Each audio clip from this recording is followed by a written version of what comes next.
विठ्ठल आवडे प्रेम भाव। सातव्या अवतारात एक महाराजाला जेवायला बोलिलं। काय पक्वान्न केले असतील जेवायला? तळील्या वरिल्या एकच पक्वान। काय समर्थाच्या घरचं जेवण, देवाच्या घरचं जेवण म्हणलं काय कमी आहे तिथं? ह्या पक्वान्नाची पक्वान्नच। आता पितृपंधरवाडा आहे, 14 पदार्थ असतात। आपल्या पोरायनं चांगल्या प्रॉपर्ट्या सांभाळावा म्हणून सुनायला सांगतो, जिच्या घरी पक्ष असेल तिनं 14 पदार्थ श्रद्धेनं करी जा। जितका पांडुरंग आपल्याला प्रिय आहे, जितका काशीतला मालक आपल्याला प्रिय आहे, तितकीच पक्ष तिथी पितृतिथी तितकी प्रिय आहे। ज्या दिवशी आपल्या सासऱ्यांचं श्राद्ध असेल त्या दिवशी 14 पदार्थ नियमानं करत जा, नियमानं। तर त्या कुळातल्या लेकरावर पितृदोष पडत नसतो। अंधश्रद्धा नाही सांगत, श्रद्धा सांगतोय। मग त्या कुळातली लेकरं त्या कुळाचा झेंडा गोडच्या ठिकाणी लावत असतात। आदर करत जा आपल्या लोकावर, आपल्या पितृलोकावर। ज्यांचे जिवंत आहेत त्यांनी जिवंतपणे आदर करत जा, आणि मेल्याच्या नंतर सेवा घडत नाही याच्याकरता पितरांच्या विषयी आदर ठेवत जा, आदर ठेवत जा। 14 पदार्थ केली पाहिजे। पितराच्या दिवशी गडबड नाही केली पाहिजे। खीर कुठली पाहिजे पितराच्या दिवशी? इतक्या हुशार काय काय पांढऱ्या भातातच साखर टाकत्यानं नाहीच झाली खीर।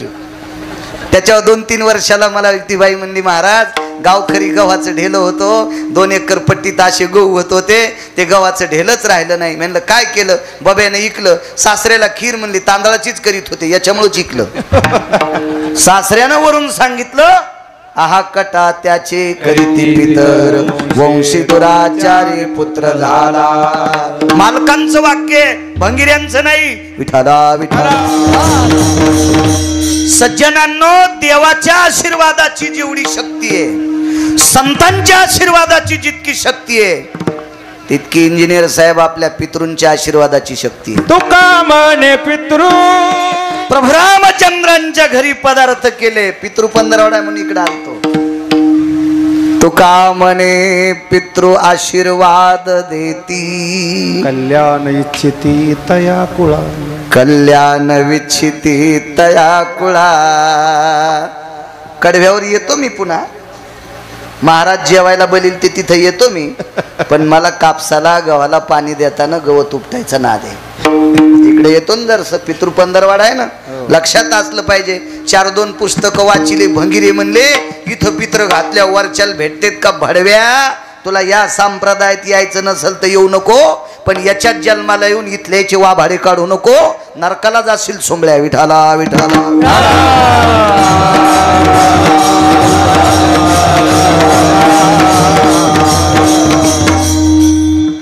इंद्राच्या नगरीत कार्यक्रम।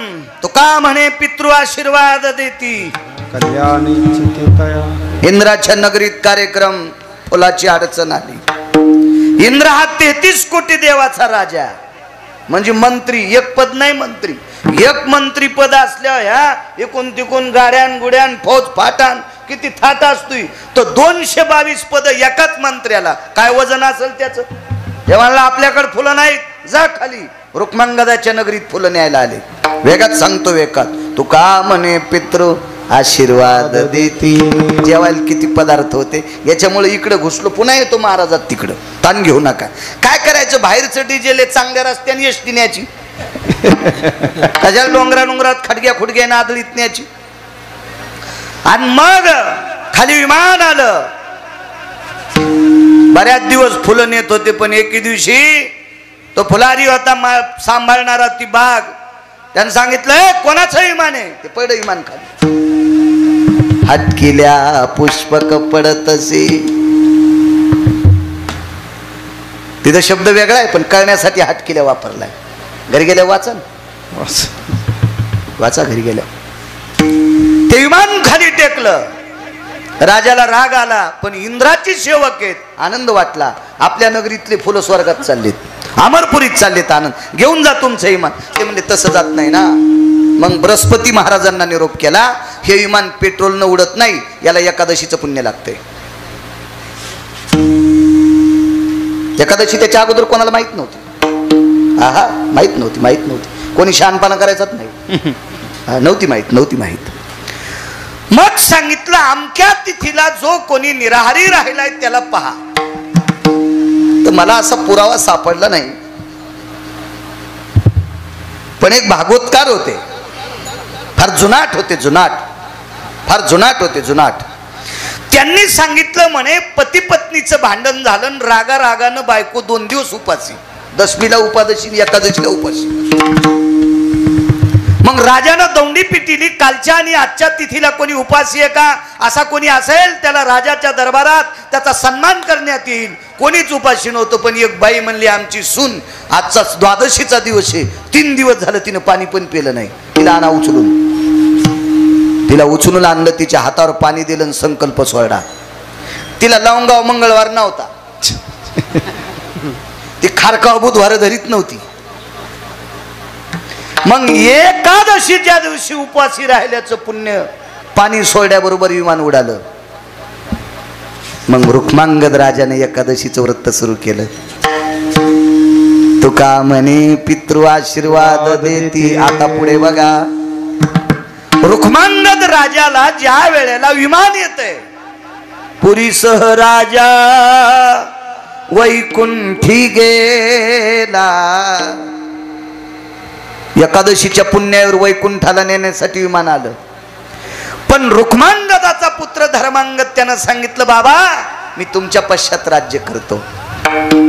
विमानात बसता बसता हातात हात दिला, सांगितलं बाळा मी आतापर्यंत निष्ठेनं व्रत केलंय, तुला आशीर्वाद देतो रे, पण हे व्रत सांभाळ, हे व्रत सांभाळ. आणि रुक्मांगदानं जे राज्य केलं त्याच्या दुप्पट, हजारो पट श्रेष्ठ, आई लेकरावर जितकं प्रेम करते इतकं प्रेम धर्मांगदानं प्रजेवर केलं. आशीर्वाद कोणाचा होता? बापाचा. तुका म्हणे पितृ आशीर्वाद देती. संपत्ती टिकण्यासाठी वाडवडिलांचा आशीर्वाद लागतो. जे वाडवडील आशीर्वाद ठेवत नाहीत त्याची संपत्ती खसखशीनं भरलेलं पोतं. खसखस कळती ना, महालक्ष्म्यात अनारशाला लावली असेल ना तुम्ही, अनारशाला खसखस लाईत असते.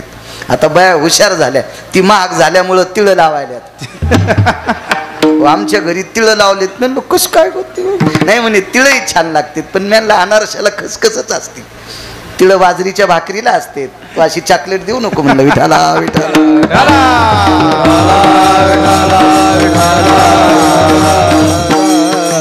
आमच्या मंडळीवर घेतल्यावर तुम्हाला हसू आलं, पण मुळीच नाही. तुम्हाला राग येईन म्हणून मी तिच्यावर घेतलं, पण तुमचं दळायलो हे लक्षात ठेवा. तुमचं दळायलो. उगा आता इथं येऊन कशाला तुम्हाला टोले मारायचे.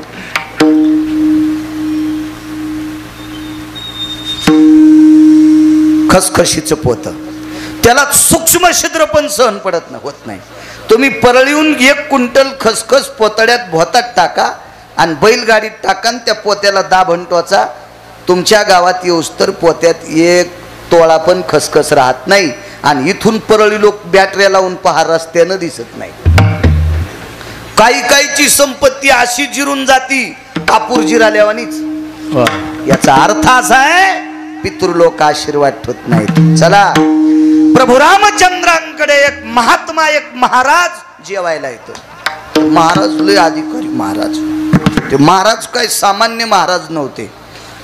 त्या महाराजांनी प्रभू रामचंद्राला मदत केली. 1-2-4 नालायक होते, त्याच्यातले काही नालायक समुद्रात लपले. आणि त्या अवतारात पंढरपुरातल्या मालकाला जरा समुद्र मानित नव्हता. त्या अवतारात समुद्र मानित नव्हता. आणि समुद्रानं जर त्या अवतारात पंढरपुरातल्या मालकाला मानला असतं तर वानरायच्या हातानं सेतू बांधायचं काम पडलं नसतं. तुका म्हणे नळ नावाच्या वानराच्या हाताने दगड तरंगाव लागले. समुद्रात सेतू बांधला, जरा तरारला होता. अडवा सागर लागला, अडवा सागर लागला. मालकांचं वाक्य. आडवा समुद्र अहंकारानं प्रज्वलित झाला. त्यानं सांगितलं माझी कन्या ज्याला नीट सांभाळता येत नाही त्याला मी रस्ता देत नाही. सीता कोणाची कन्या? सीता कोण आहे? लक्ष्मी. लक्ष्मी कोणाची कन्या? समुद्राची. मग राम कोण? समुद्राची. देवा जावाई. मग माझी कन्या निशाचरानं नेऊस तर याला सांभाळता येत नाही, याला रस्ता देत नाही. सागर थोडासा याच्यात आलता आणि त्या सागरानं नालायक माणसाला मदत केली आणि त्यानं तळाशी त्या मालकाला ठेवलं. पण त्या समुद्राला माहीतच नव्हतं की या प्रांतात महाराज किती अधिकारी आहेत. या भारत देशातले महाराज इतके अधिकारी आहेत. तुम्ही भांगाऱ्याच्या नादी लाग जाऊ नका. पाया पडतो तुमच्या बुटा सगट, चपला सगट पाया पडतो. तुम्ही तुमच्या भंगाऱ्याच्या नादी लाग जाऊ नका. चांगल्या महाराजांचं ऐक जा, चांगल्या महाराजांचं ऐक जा. या देशाला अधर्यू लाभलेली संत आहेत, फार मोठी मोठी संत आहेत. चांगल्यांचं ऐक जा. किती मोठे महाराज या देशामध्ये. प्रभू रामचंद्रांनी डोक्याला हात लावला त्याला मारण्यासाठी. महाराजांनी विचारलं झालं काय? काय नाही म्हणले, हे बदमाश समुद्रात गेलाय, ताण घेऊ नका. समुद्रच कोरडा करतो, समुद्रच कोरडा करतो. उपरनं भेजून नाही पिळला. एकाच मने माझा पिता जयाने प्राशिला, मनोनी मी बहु भीते गया साधू कुळाला. पुरावा शपक्या गाथ्यातला नाही, कारण नंतर कोणी कार्य करू नये त्याच्याकरता आपली वकालत जवळच करायची. वकिलाचाच कार्यक्रम आहे पुन्हा आजचा. वकील यजमान येत, आपली वकालत जागच्या जागा. शपक पुरा, पण पुरावा गोड आहे. एकाच मने माझा पिता जयाने प्राशिला, एका घोटात माझ्या बाबाला पिऊन टाकलंय. कोण म्हणती माहितीये? लक्ष्मी सरस्वतीला. एका घोटात अख्खा सागर पिऊन टाकला. आमचा पाहुणा म्हणला आमचा मुलगा 9 सागर पितो. 40 एकरातली गुंठा ठुली नाही त्याच्या पोरानं. 9 सागर पित होता ना तो. 9 सागर एका घोटात समुद्र पिऊन टाकला. कोरडा फट समुद्र केला. पैडण उघड, मग बाण हाणला. हे मस्ताळलेलं मारलं. तर प्रभू रामचंद्रानं विचार केला ह्या महाराजाला दक्षिणा द्यावा, तर ते काय दक्षिणाव कीर्तन करीत नव्हते, ते काय पैसे घेत नव्हते ना. मग उतराई कसं व्हावं? महाराज आमच्याकडे जेवाय द्या. येतो म्हणे उद्या. घरी गेले ना आईला नवल सांगायलो. नवल घरी गेले ना आईला सांगितलं आई उद्या महाराज जेवायले. कोणते महाराज? महर्षी अगस्ती. अगस्ती ऋषी. अगस्तींच्या पत्नीचं जरा चरित्र वाची जा. अगस्तीच्या पत्नीचं चरित्र जी बाई वाचील ती नवऱ्याला कधीच शिवी देणार नाही. तुकोबारायच्या धर्मपत्नीचं चरित्र जी वाचील ती नवऱ्याला कधीच शिवी देणार नाही. महाराज जेवल्याशिवाय बाई पाण्याचा थेंब पेत नव्हत्या. म्हणून महाराज कोण्या डोंगरावर गेलेत रस्ता विटेवरचा मालक सांगत होता. त्या बाईचं नाव जिजाबाई. आणि महर्षी अगस्तीची पत्नी कोण्यात देवाच्या पाय पडत नव्हती, ती नवऱ्याच्या तिंदा पडत होती. महाराज दिसला की पाया पडत यात. आणि नवऱ्याला म्हणतात बाई हो चांडाळ आला. अशी बाई ज्या गावात आहे त्या गावात पाऊस नीट पडत नाही. हा काय कामाचं नाही माझ्या माईनं. मालकाची उपासना करायची, मालकाची सेवा करायची, त्याच्यापेक्षा दैवत दुसरं मोठं कुठलं नाही. एका घोटात समुद्र पेला. बोलिलं घरी जेवायला. काय स्वयंपाक होता इथपर्यंत आलतो ना. काय जेवले महाराज. त्याला शुगर नव्हती, त्याला ऍसिडिटी नव्हती. असे जेवले महाराज, असे जेवले, भरगच्च जेवले. रामजी पाणी आणा ना. पाणी मागितल्याबरोबर राम प्रभूला घाम आला. पाणी तर नाही देता आलं, पण अंगातला पाणी घामावाट बाहेर पडलं. महाराज पाणी? हो म्हणले. जेवल्यावर पाणी लागन. हात धुहाला देतोत म्हणले, पण प्याला नाही देत. प्रभू रामचंद्र म्हणले हा हस्त प्रक्षालन हितार्थायाम मुखशुद्धीर भयो जाय. हात धुण्याकरता पाणी देतो पण पिण्यासाठी देत नाही. त्या महाराजांनी सांगितलं रामचंद्र हे काय जीव घालण्याची पद्धत आहे? अहो तुम्ही जीव घातलंय, मिष्टान्न पक्वान्न केलेत आमच्यासाठी, पाणी जर नाही दिलं तर कसं शक्य? माफ करा म्हणे, पुढच्या अवतारात पाणी पाजतो. या अवतारात जेवण करा आणि पुढच्या अवतारात पाणी पाजतो. नवल सांगतोय, नवल. मग प्रभू रामचंद्र पुढच्या अवतारात द्वारकाधीश भगवान श्रीकृष्ण परमात्मा. वय थोडंसं मोजकच आहे, फारसं काही वय नाही. वय किती होतं सांगू तुम्हाला? 11 वर्षाच्या आतलं. कारण मागच्या अवतारात पाण्याचं दिलेलं वचन, राहिलेलं कर्ज पुढच्या अवतारात पाणी पाजून पूर्ण केलं. ते गोकुळात असताना केलं. आणि गोकुळात द्वारकाधीश श्रीकृष्ण परमात्मा 11 वर्ष 53 दिवसच राहिले. 11 वर्ष 53 दिवस राहिले. तर एका माणसानं मला प्रश्न केला, महाराज सांदीपनींच्या आश्रमावर 9 वर्ष 12 दिवसाचा कसा काय काळ सांगता? 9 वर्ष 12 दिवस महर्षी सांदीपनींच्या आश्रमावर कृष्ण होते. मग कसे होते त्याला मी सांगितलं. घरी आलता तो, मग सांगता आलं. आता कीर्तनात तितकं इकून तिकून फिरायचं म्हणजे बैल 2 आणि जमीन 300 एकर कशी पाळी घालणं होईल. विठाला विठाला विठाला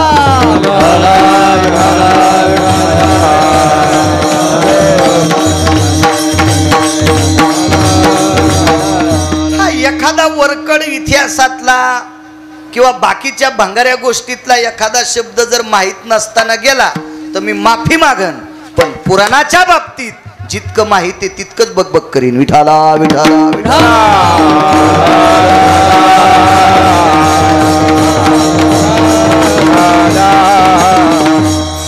11 वर्ष 53 दिवस गोकुळात राहिले. त्याच्यानंतर 54व्या दिवशी मथुरेत प्रवेश केला. म्हणजे 11 वर्षाच्या काळातला वय होतं. तेवढा काळ ते वय. आणि त्या वयात लक्षात आलं मागचं कर्ज शिल्लक आहे, त्याच्यातून उत्तीर्ण व्हायचं. करावं काय? दरवर्षी गवळी गोवर्धनाची पूजा करत होते. आपले इंद्राची पूजा करायची. अमरेंद्रायत पुनितायाम यत सर्वान् नृणानाम यत सर्वस्थितायाम शचीपतिभय स्थितो पुरंदरास्थित व्याप्तायाम यति जयंती जयंतानाहम. जयंती कन्या, जयंत पुत्र, शची पत्नी, त्यांचा शचीचा पती इंद्र, अमरेंद्र, सुरेंद्र असे बऱ्यापैकी त्याचं नाव आहे. देवेंद्र खूप नाव आहेत त्याला इंद्राला. आणि तो त्याची दरवर्षी पूजा करायची त्या इंद्राची. या वर्षी द्वारकाधीश कृष्ण परमात्म्याने, गोकुळ निवासी कृष्ण परमात्म्याने बालवयात सर्व ज्येष्ठांना सांगितलं गोवर्धनाची पूजा करायची. या पर्वतावरचं गवत आपल्या गाई वासरं खातात म्हणून आजही पद्धत आहे. कृष्णादेवा आवर्षण जर पडला असेल तो गोवर्धन पूजा करण्याची पद्धत आहे. आपल्या गावाला एखादी उंच टेकडी असेल, त्या टेकडीवर गाई घेऊन जायच्या. त्या दिवशी गाई धुवायच्या, वासरं धुवायचे, काही बैल धुवायचे, म्हशी पण. बरं म्हशी पण आल्या त्याच्यात, शेळ्या नसत्यात. मात्र शेळ्याच्या बाबतीत मी वाईट बोलणार नाही, पण गोवर्धन पूजेला शेळी नसती. शेळी का नसती? कारण शेळीचं बीज हलकट आहे. शेळी हलकट नाही. शेळी ज्याच्यापासून जन्माला आली ती शेपुडी हलकट आहे. तिचा बाप हलकट आहे. बोकड्या नालायक आहे ना. बोकड्याला 3ऱ्या दिवशी बहीण कळत नाही. शेतकरी आहेत तुम्ही, त्याच्याकरता शेपुडी वापरली नाही. इकडे विठाला विठाला विठाला.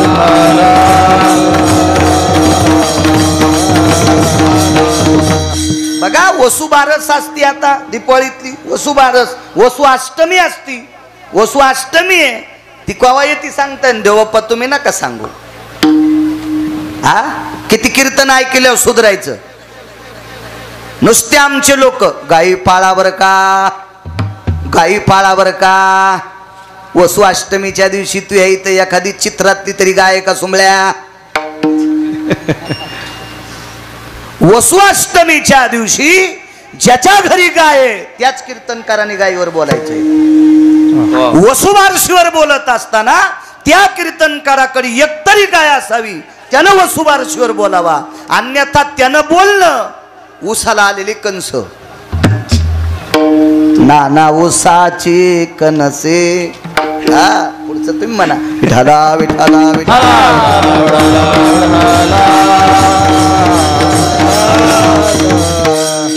गाईच्या बाबतीत आहे, म्हशीच्या बाबतीत सुद्धा आहे.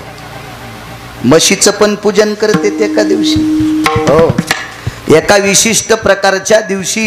ते दिवस घरी गेल्यावर पहा, गुत्त थोडं घेतलं मी सगळं सांगायला. त्या दिवशी म्हशी धुत असतात. म्हशीच्या शेपटीच्या वरच्या दोन्हीकडच्या 2 बाजू असतात. एकीकडे चंद्र काढतेत, एकीकडून सूर्य काढतेत. ते कावाचा काढीत नाहीत, ते चुन्याचा काढीत नाहीत, ते दह्यानं काढतेत किंवा लोण्यानं काढतेत. विठाला विठाला विठाला.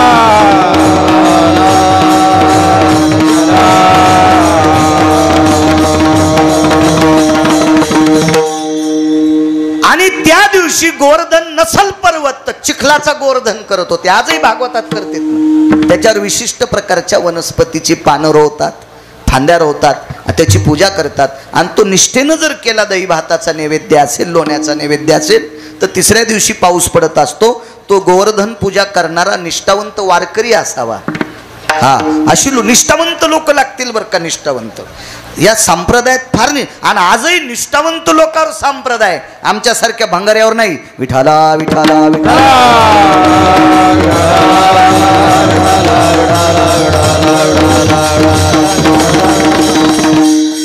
जे घरातल्या लोकांसंग नीट राहू शकत नाहीत ते तुमचं काय कल्याण करू शकतील? ज्याला नाते गोते नीट सांभाळता येत नाही ते भंगारी तुमचं काय कल्याण करणार आहेत? जगाचा मालक त्या लोकांना मानतोय जे विश्वाचे कल्याणकारी आहेत. अशी लोक लागतील तर तिसऱ्या दिवशी पाऊस पडत. मी परवाला एके दिवशी कीर्तनात सांगितलं होतं कुठंतरी की शंकराचार्य स्वामी रामांनी एका साध्वी स्त्रीचा चिमटा वाजल्यावर पाऊस पडतो. एक जण म्हणला, महाराज तुम्ही महाराजांना चिमटा वाजल्यावर. म्हणला आम्ही गुतलोत रे, नाही तर आमच्याच्यानं पाऊस पडला असता, पण आम्ही गठुड्यात गुतलोत. गठुड्यात गुतला नाही असा महाराजच सापडला नाही. नाही त्या सुटली द्रव्य, नाही त्या सुटली द्रव्य लोभ माया, भस्मदंड छाया तरुवराची. याच्यात लग्न करणारे गुतले, लग्न न करणारे गुतले. कोणाला आवडत नाही आईसा कोणी दावा, हे जया नावडे कन्या पुत्र घोडे दाराधन. आवडत नाही असं माणूस आहे कुठं सोडून. म्हणून आमच्या चन पडत नाही. निष्ठावंत लोकांच्या हातानं गोवर्धन करण्याची पद्धत. आणि त्या गोवर्धनाची पूजा केली. गाई म्हशींना झालरी बांधल्या, घोडत्यांच्या पाठीवर झुली टाकल्या, शिंगांना नाना प्रकारचं वगैरे वगैरे काय काय सजवल्या, मुक्तांच्या माळा घातल्या. आणि त्या दिवशी इंद्राच्या सेवकानं सांगितलं आपली पूजा न करता गोवर्धनाची पूजा केली. आणि 33 कोटी देवाचा राजा 222 मंत्रीपद एकट्यालाच.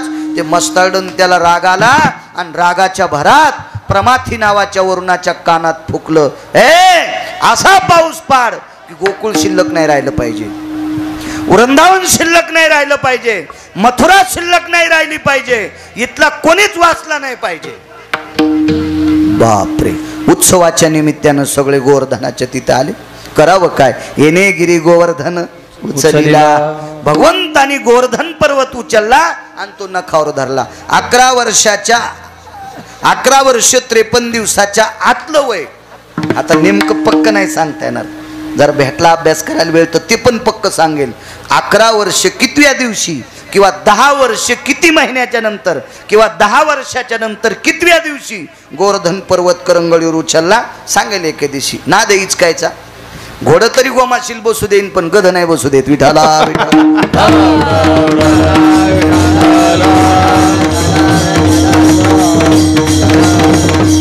कारण गध्याला लोळता येतं.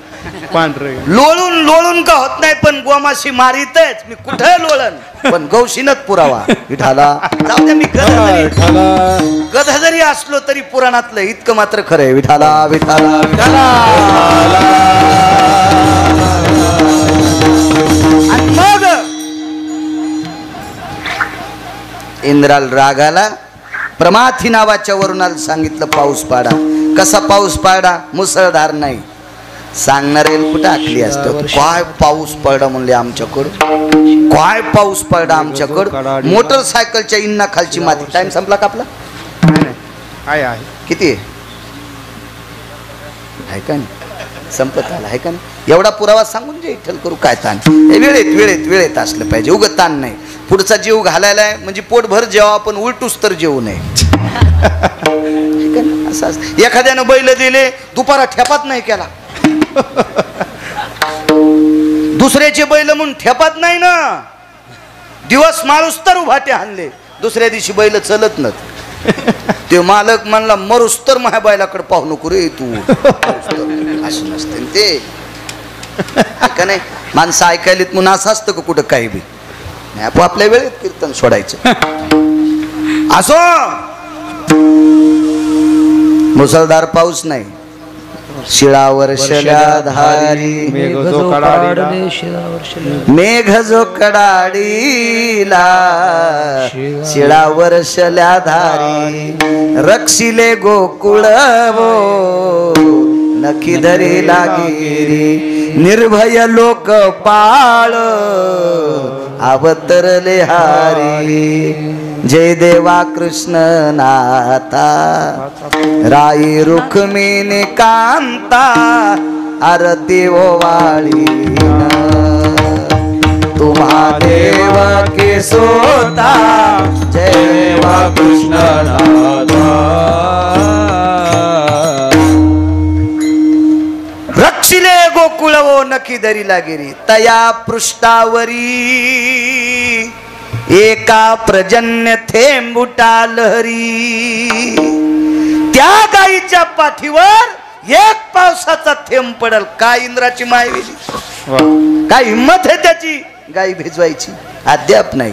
हत्तीच्या सोंडेसारख्या धारा पडल्या. काय पाऊस पडत असेल कल्पना करा. 14 समुद्रा इतकं पाणी वाहत होतं. 14. आता करायचं काय? गवळ्यांनी विचारलं, कृष्णा हे पाणी किती गाव मरतील, किती गाव बुडतील? काळजी करू नका. पाचारीला वासुकिओ, पाचारीला वासुकिओ. 9 वेळेला वासुकीला बोलिलं, एकदा समुद्र मंथन करताना बोलिलं, एकदा अति पाऊस पडला तेव्हा बोलिलं. बाकीचं पान पुन्हा आहे का नाही बघितलं पाहिजे. बाकीचं काही दुकानावर घ्या, दुसऱ्या एकाच दुकानावर सगळ्या वस्तू कशा भेटतील. आता वासुकीला आमंत्रित केलं, त्याला सांगितलं, ऐके उरंगा, ऐके उरंगा, ऐके रे उरंगा. उरंग म्हणजे सर्प, याच्याकरता पुन्हा पुन्हा उरंग उरंग म्हणलो. ऐके ददुशुका म्हणजे सर्प, ऐके व्याळा, व्याळ म्हणजे सर्प, सर्पाला फार नाव आहेत. हे उरंगा आता तू याचा आळ कर. जैसा मंद्राचळ कवळीला आयसा सव्य भागे कवळावा. जसा मंद्रचळ मधातून कवळीलता रई मंथन करत असताना आता सगळ्या बाजूनं गिरी गोवर्धन, हा गोवर्धन तो कवळायचा आणि एका जाग्यावर त्याचं दार काढून दे. 14 समुद्राचं पाणी एका जाग्यावर, चौकून शेषाचं आळ, वासुकीचं आळ आणि एका जाग्यावर असं पाणी. ते पाणी 14 समुद्रा इतकं पडत होतं. आणि आवाज दिला, महाराज या 7व्या अवतारात जीव घातलं होतं, आता पाणी प्या. म्हाताऱ्यानं तोंड लावलं, तिथं पाणी पिऊच लागलं. इंद्राला राग आल्या, हत्तीच्या सोंडेसारख्या धारा पडू लागल्या. मुसळधार पाऊस कशाला म्हणते त्याची व्याख्या सांगत नाही. आता टाइम संपला ना आपला. कशाला मुसळधार तरी सांगतो. पन्हाळा खाली पडलेलं पाणी, त्याचा खड्डा व्हावा आणि त्याच्यात 5-7 म्हशीचे लेकरं पोहावा. म्हशीला झालेले 10-15 दिवसाचे हाले वघारी त्याच्यात पडल्यावर पोहावा. एवढा खड्डा पन्हाळाच्या पाण्यानं पडावा, तवा मुसळधार पाऊस म्हणते. पत्राचे दूर्ण व्हावा कडी खाला. आपण कशाला काय पाऊस झाला हो.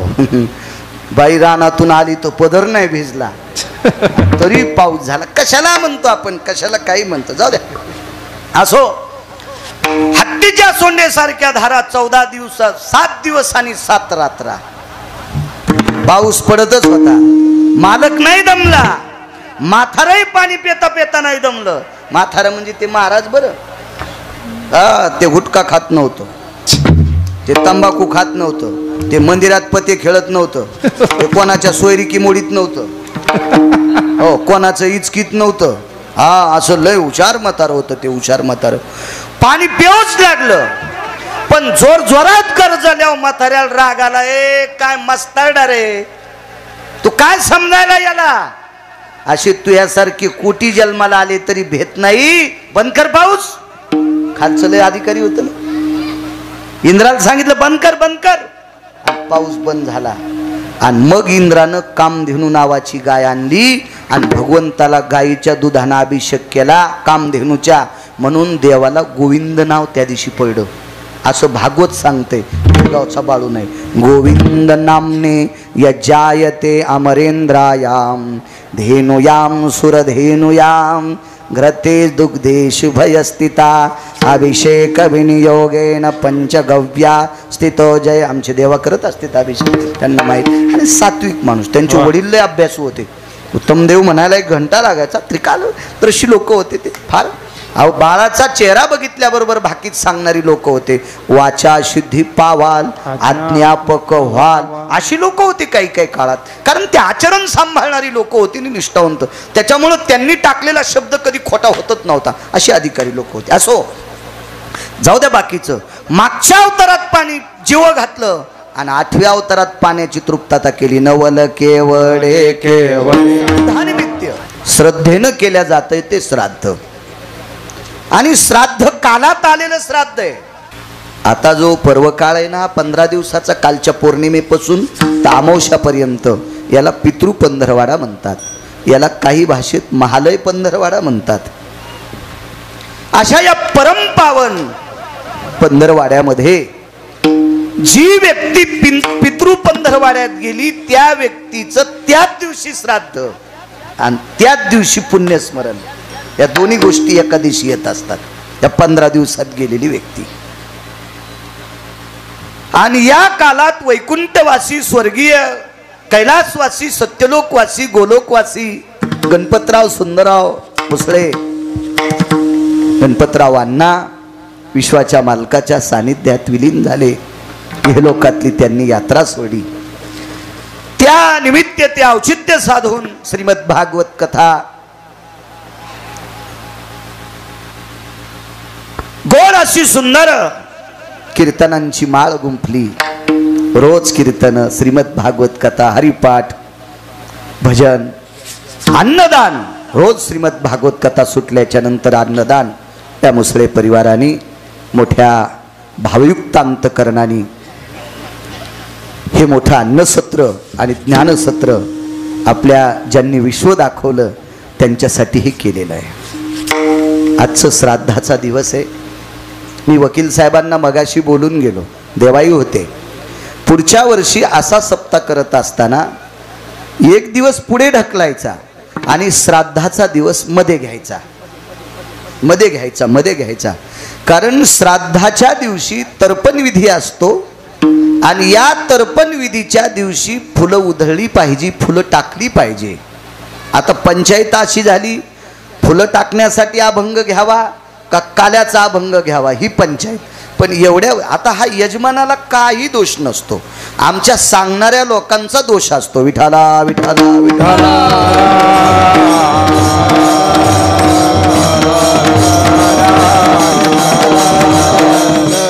आणि शेवटी अर्ध्या मिनिटाची तिळांजुळी आदरांजली म्हणून आपण देवा फुलं टाकूच त्यांच्यावर, म्हणजे कालाही करू आणि फुलंही टाकू. विठाला विठाला विठाला.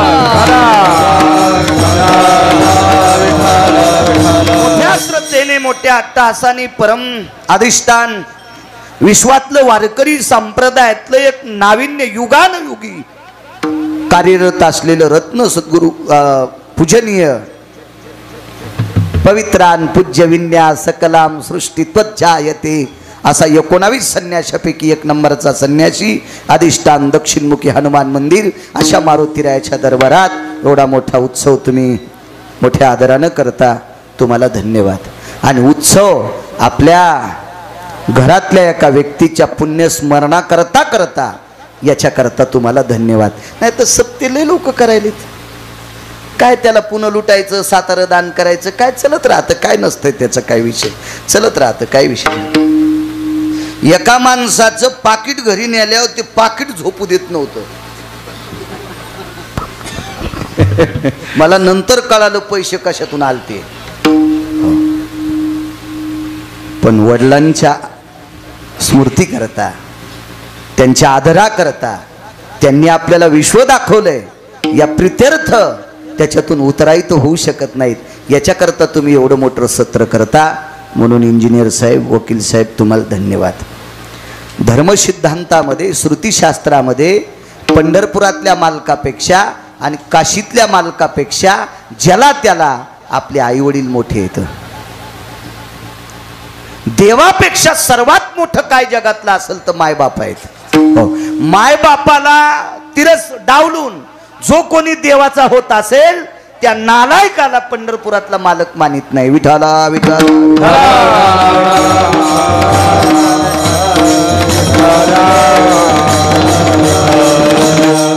त्या पुण्यस्मरणानिमित्त अखंड हरिनाम सप्ताह आहे. पुनश्च धन्यवाद.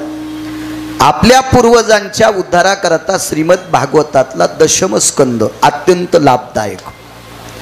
श्रीमद भागवतातला दशम स्कंद म्हणजे विटेवरच्या मालकाचा प्राण आहे. प्राण प्राण. तसं अख्खं भागवतच मला वाटतं हा दशम स्कंद प्राण म्हणून प्राणची कीर्तन काराचा मेवा कविवर संताचा जनुबोधाचा स्वयंप्रभेचा.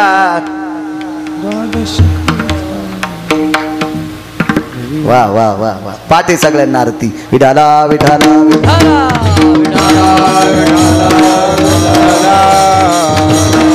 एखाद्या वेळेस ही जरी नाही पाठ केली तर चलते पण ती पाठ असावा.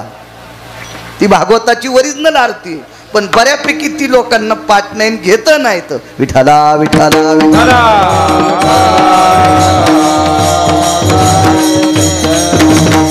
ज्या श्रीमद भागवतात 12 स्कंद आहेत त्या स्कंदाचं वर्णन त्या आरतीत. विठ्ठल स्कंदवदे 12 नवमहा संपविला सारा. नारद कथा साधू श्रवणी परीक्षिती लवला सुखचरणी. क्या बात आहे. वा वा. ही ओरिजिनल भागवताची आरती. Original original original. काय होतं माहितीये का माझं मत आहे भुसकट सांभाळा पण त्याच्या जेवारी असली तर सांभाळा. मात्र सांभाळा पण कुंटल भर मातीन छटाक भर सोयाबीन कशाला बेजार होता. 75 किलो सोयाबीन आणि 25 किलो माती असेल तर शहाण्याबाईनं चाळणीत धुवा है का नाही. पण नुसतं फलकट नाही सांभाळायचं. मग बाकी काही म्हणा पण ओरिजिनल म्हणल्यावर ते म्हणा. विठाला विठाला.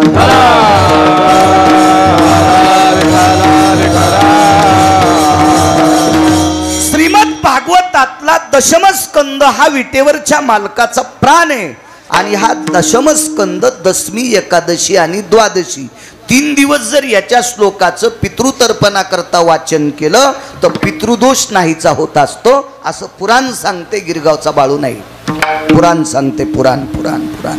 आणि वडिलांच्या पुण्यस्मरणानिमित्त श्रीमद भागवत कथा लावली. पुनश्च वकील साहेब इंजिनियर साहेब तुम्हाला धन्यवाद. वा. मला तुमच्या वतीने यजमानांच्या वतीने सुमित संपर्क करत होता. सारखा सारखा फोन करायचा. 4-8 दिवसाला तो तारखेची आठवण करून द्यायचा. मी त्याला म्हणायचं मी 20 वर्षात आतापर्यंत कोणाची तारीख टाळली नाही. मोबाईलच का लहान वापरतात तुम्हाला पत्रिका टाकता येत नाही. म्हणजे तुला गरज काय मी तारीखच सोडित नाही ना. तू का ताण घे. तू मला नाही पत्रिका आली तरी मी तिथं हजर होतो. तू काय काळजी करू नकोस म्हणलं सुमित. त्यानं तारीख घेतली त्यालाही धन्यवाद. मस्तक माझा पायावरी या वारकरी संतांच्या. विठाला विठाला. उपस्थित श्रोते जनार्दनांच्या चरणी साष्टांग प्रणिपात करतो. या पवित्र अधिष्ठानाच्या चरणी मारुतीरायांच्या चरणी नाक घासून दंडवत करतो. या प्रांतातल्या देवतेंना यतियोगी तपी सिद्धांना प्रणाम करतो आणि माझ्या अभंगावर येतो. नवल केवडे केवडे. काय नवल आहे देवाच्या जीवनातलं. किती नवल किती नवल किती नवल. 7व्या अवतारामध्ये भावाला उठण्यासाठी रडू लागला. मांडीवर कोणाचं डोकं होतं माहिती. शक्ती लागल्यावर लक्ष्मणाचं. लक्ष्मण कोण पंढरपुरातल्या मालकाचे सख्खे भाऊ. सख्खे भाऊ सख्खे भाऊ. एक जण म्हणला महाराज ते सख्खे कस काय म्हणता. सावतारा सुंबळ्या आहेस का काय म्हणलं तू. सुंबळ्या आहेस तू. सुंबळ्या आहेस. सखा भाऊ कोणाला म्हणत असते सावतर भाऊ कोणाला म्हणत असते माहितीये का. एका माईच्या पोटी जरी झाले तरी सावतर होऊ शकते. कोण नालायक सांगू? केळीचं ढेलं याला घेतलं आणि बर्डाचं ढेलं त्याला दिलं. बंगला याला घेतला आणि पत्राचं घर त्याला दिलं. हे एका माईच्या पोटी जन्माला आले तरी हे भंगिरे सावतर आहेत, तरी हे भंगिरे सावतर आहेत.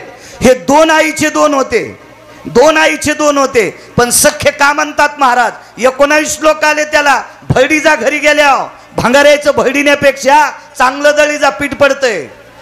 वाळू दळल्या कुठं पीठ पडत असतंय का? हे सख्खे का म्हणायचं? दोन आईचे दोन होते. पण माईल सांगितलं, माय मी प्रभू रामचंद्राच्या सेवेला चाललोय. सख्य आवाज दे दादा, गोडकर चांगलं करीन तुमचं. देव मी नाही, देव चांगलं करीत असतो. मला महच मिळ लागन इथरोक यावं लागायले तर मी काय करू? तो चांगलं. माय मी प्रभू रामचंद्राच्या सेवे करता चाललोय. सख्य कोणाला म्हणतात पहा.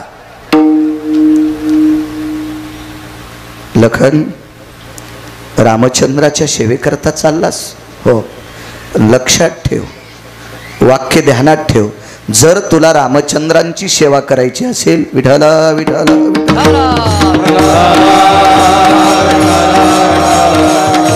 जर तुला रामचंद्रांची सेवा करायची असेल तर माझा एक शब्द लक्षात ठेव. कुठला?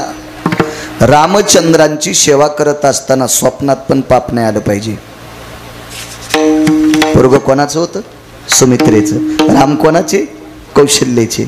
नात्यानं सावत्र होते. सखा ऐका पुढे आता. लक्ष्मणजीला सांगितलं रामाची सेवा करत असताना स्वप्नात पाप येता कामा नये. लखनलालजीने विचारला, स्वप्न कधी पडतं ग? झोपल्यावर. झोप कधी येते ग? जेवल्यावर. लक्ष्मणानं त्याच दिवशी हातावर पाणी घेतलं आणि संकल्प केला, वापस येऊस तर जेवणारच नाही, म्हणजे झोपीचा प्रश्न नाही. वापस येऊस तर पाण्याचा थेंब पण घेणार नाही. इथं सावत्र भाऊ म्हणत असतात का हाणायला पाहिजे वाक्याला रुमण्यानं? विठाला विठाला विठाला.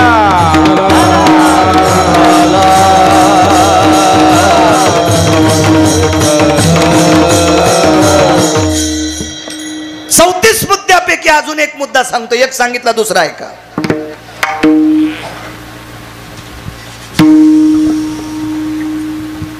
दोघ जण सख्खे भाऊ एक बाजाराला गेला. घरी थांबलेल्या भावानं सांगितलं, दादा गाजर घेऊन ये रे. गाजर घेऊन ये, गाजर घेऊन ये, गाजर घेऊन ये. तर आपल्या दादानं आपल्याला गाजर सांगितले, ते गोड आहेत की नाही कळण्यासाठी बाजारातच दोन खाऊन पाहिले. कोणी माहिती? सख्या भावानं बाजारातच दोन खाऊन पाहिले, गोड आहेत का नाही म्हणून. सज्जनांनो, प्रभू रामचंद्र 14 वर्ष 27 दिवस फळ खाल्ले. ते फळ आणून दिले लक्ष्मणानं, आणून लक्ष्मणानं दिले. लक्ष्मणानं दिले. लक्ष्मण फळ तोडीत होते. फळ आणल्यावर धूत होते. शक्यतो धुवाची गरज नव्हती, त्याच्यावर फवारीत नव्हते ना. तरी पण धुवून खात जा, जाऊ द्या धुतलं पाहिजे. धूत होते. काही फळं सोलायची असतात ती सोलून देत होते. काही फळं चिरायची असतात ती चिरून देत होते. काय वापरीत असतील ते देव जाणे तिथं. पण सोलून चिरून धुवून लक्ष्मणजी फळं देत होते. इथपर्यंत फळाकडे पाहत होते. प्रभू रामचंद्र सीताई साहेब खाताना मात्र त्यांच्याकडे पाठ करीत होते, त्यांच्याकडे बघत नव्हते. सख्खे पण किती गोडे लक्षात ठेवा, त्यांच्याकडे पाहत नव्हते. तर एके दिवशी सीताई साहेबानं रामप्रभूला प्रश्न केला, लक्ष्मण भाऊजी फळं आणतेत, फळं धुतेत, फळं सोलतेत, फळं कापतेत, फळं आपल्याला वाढतेत, पण आपण जेवताना आपल्याकडे पाठ करतेत, कारण काय? प्रभू रामचंद्राने विचारलं, सीते हा प्रश्न मला विचारू नकोस, माझी विचारण्याची ताकद माझ्यात नाही. सीताई साहेब म्हणल्या, मी विचारते, तू पण विचारू नकोस. नाही पण मला विचारायचं म्हणे. एकांतात सीताई साहेब एका झाडाखाली बसल्या. प्रभू रामचंद्र बाजूला आहेत. देवानं आपलं झोपीचं नाटक केलं. दगड उशाला घेतला. प्रभू झोपलेले आहेत. लक्ष्मण झोपतही नव्हते. त्यांना स्वप्नात सुद्धा रामाविषयी पाप येऊ द्यायचं नव्हतं. बाजूलाच उभे होते. आणि सीताई साहेबांनी सहज प्रश्न केला, भाऊजी काय वहिनी साहेब, काय वहिनी साहेब, काय भाऊजी तुम्ही फळं आणता, तोडता तुम्ही, सोलता तुम्ही, कापता तुम्ही, वाढता तुम्ही, आणि आम्ही फळं खात असताना आमच्याकडे पाठ करता, कारण काय?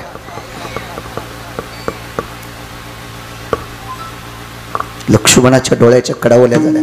कडक करा आवाज, कडक बेस कमी करा त्याचा. डोळ्याच्या कडा ओल्या झाल्या. नवल सांगतोय, आणि सीताई साहेबाला सांगितलं, वहिनी साहेब, फळं तोडताना खाण्याची वासना होत नाही, फळं धुताना खाण्याची वासना होत नाही, फळं सोलताना खाण्याची वासना होत नाही, तुम्हाला वाढताना खाण्याची वासना होत नाही, पण आधा कदा तुम्ही फळं खाताना जर माझ्या अंतकरणात खाण्याची वासना झाली तर त्या वासनेमुळे तुमचं पोट दुखेल आणि ते पोटही तुमचं दुखू नये याच्याकरता तुम्ही खाताना तुमच्याकडे पाठ करतो. पुराण सांगते सीताई साहेबांनी 3 दिवस फळं नाही खाल्ली, विधेय स्थितीत पडल्या. ज्या साधूचं वाक्य ऐकल्याच्या नंतर जगाची मालकीन विधेय स्थितीत जाती, तो भाऊ किती टोकाचा असेल याला सावत्र कसं म्हणता येईल. दात पाडूस तर हाणायला पाहिजे, विठाला विठाला. आणि तितक्या निष्ठावंत भावाचं डोकं मांडीवर घेऊन रडू लागले पंढरपुरातले मालक. पंढरपुरातले मालक तितक्या निष्ठावंत भावाचं मांडीवर डोकं घेतलं आणि रडू लागले. उठवायची पंचायत, कसा उठवावा, कसा उठवावा, कसा उठवावा, कसा उठवावा. शेवटी या महात्म्याला बोलिलं आणि या महात्म्याने पर्वत आणला, पर्वत आणला, पर्वत आणला. आणि मग ती औषधी टाकली आणि लक्ष्मणजीला उठवलं. नवल नाही, नाही नवल, प्रभू रामचंद्रांना नाही उठिलं राजो, उठिलंय त्यानं. हे आपले संत सांगतात हा भाग लय टोकाचा आहे, पुराण सांगते हा भाग लय टोकाचा आहे. एक बाई सांगत होती आमच्या इथली, वल्ल्यानाया गेले मारवती, जिवंत केले उर्मिला पते, जुबाळा जुरे जू, आणि जिवंत केले उर्मिला पते, जुबाळा जुरे जू. हुशार बाई होती ती आमच्या इथली, वारकरी बाई होती ती, असं काही म्हणत नव्हती. बेल वाया गेले ग बाय बाय, तिकडच घसरून मेले, उलथून नाही जाचीस का तू, असं काही बी म्हणल्यावर. वल्ली आणाया गेले मारवती, जिवंत केले उर्मिलापती, येणे गिरी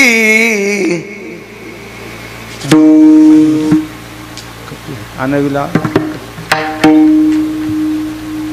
हा पुन्हा पुन्हा म्हणू, विठाला विठाला विठाला.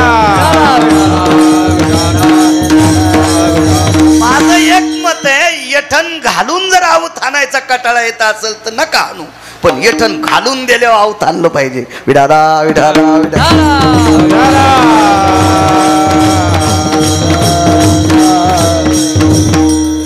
फार मोठी ताकद मारुती राहील. उठिलं नाही उठिता आलं, इतका निष्ठावंत भाऊ, इतका निष्ठावंत भाऊ.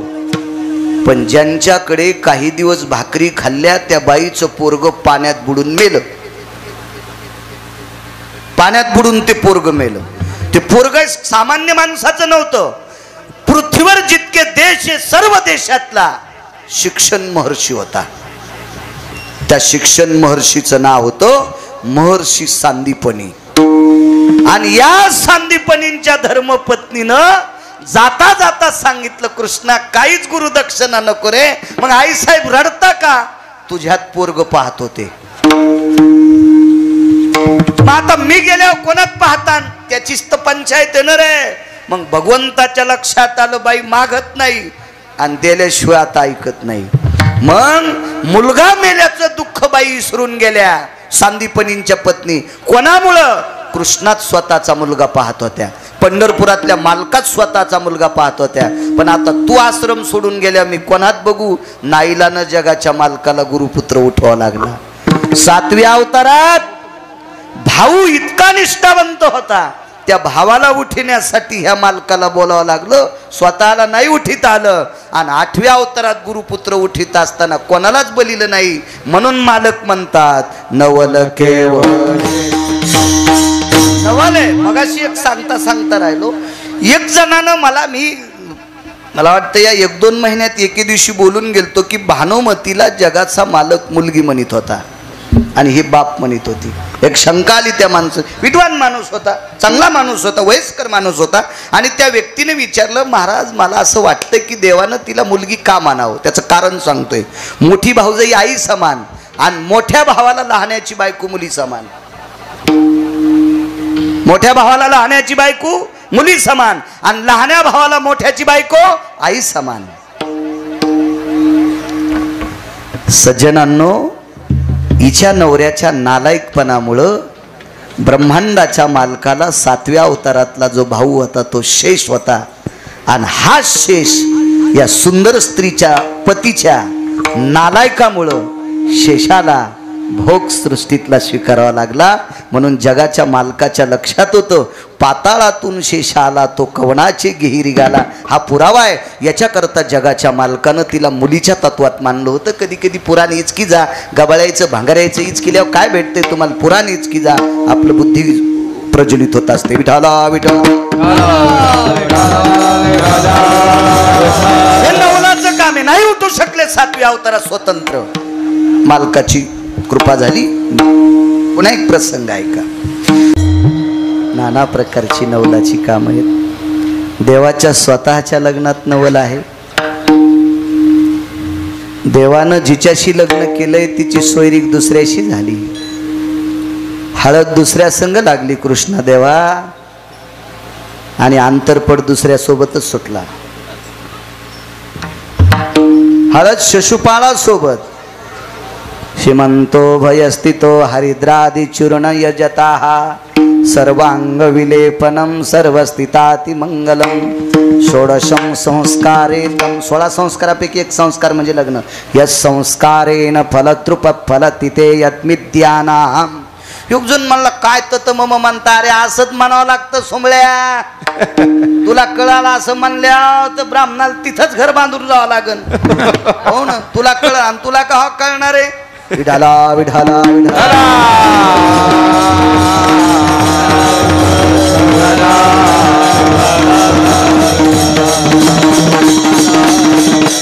देवाच्या लग्नात हळद लागली एका सोबत. लग्न झालं पंढरपुरातल्या मालकासोबत. लग्नात 6 कामं नवलाची. महत्वाचं काम आहे. आचारी कोण हे नवलाचं. वाचा घरी गेल्या वाचा. अंतरपट त्या लग्नात कोणी धरला नवल, त्या लग्नात ज्याने अंतरपट धरलाय त्यानं आयुष्यात कोणाच्याच लग्नात धरलेला नव्हता. आधी धरला नाही आणि त्या लग्नाच्या नंतर पुन्हा कोणाच्या लग्नात धरला नाही. अशी व्यक्ती अंतरपट धरायला भागवतात नका बघू. दुसरं पुराण बघायचं. भागवतात नाही सापडणार. पुन्हा म्हणताल कशात आहे ते तुम्ही ठरवा. हेही नवल आहे. त्या लग्नात सासऱ्याला आमंत्रित केलं. समुद्र साथी होते. कुठं बसवायचे. पन्हाळाचं पाणी पडलं नुसते फवारे. वसाडा आला तर माणसं मधात बसायची नाही. तर समुद्र मंडपात आल्यावर कुठं जाईन मंगल कार्यालय. बापू आपले साऊंड कसे पळतेन हाय का नाही. समुद्र आल्यावर गवसतेन का ते बापू. आता तू कशाला गिरगावकरच कसा गवसन. ह्योच कुठं जाईल मिळ नाही. पण 7ही समुद्र अंगावरचा एक रोम काढा त्याच्यात बसले. नवल केवडे केवडे नकळे कान हवाचे कोडे. बलराम दादाच्या लग्नात नवल. तो काही नवलाचीच काम. अशी नवरी आणली. अशी नवरी तिनं 2.5 खांड्या गव्हाच्या पिठाचे उंडेच खाल्ले. 2.5 खांड्या गव्हाचं पीठ होतं आणि चपात्या करूच द्या नाही. उंडेच आणले. उंडेच. डाळ खाऊन टाकली. तांदूळ खाल्ले. आचारी म्हणला अरे बापरे, नवरी तर अख्खं पिठच खाली, ही मलाच खाची. आचारीत निघून गेलं. निघून गेला आचारी. मोठं नवल आहे ते सुद्धा. बघा जा बघा जा. ही नवलाची गोष्ट आहे. बहिणीच्या लग्नातनं लवल. बहिणीच्या लग्नातनं लवल. एक पुरुषार्थी व्यक्तीला भगवे कपडे घातले. किती पुरुषार्थी, किती पुरुषार्थी, किती पुरुषार्थी.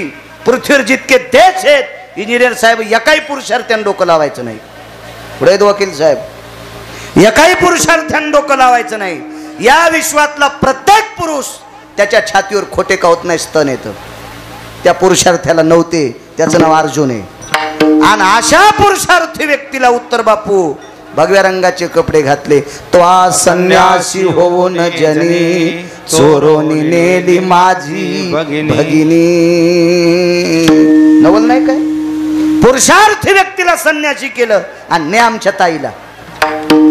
देव कोणाला केली. याच्याच भावाला, चुलत भावाला.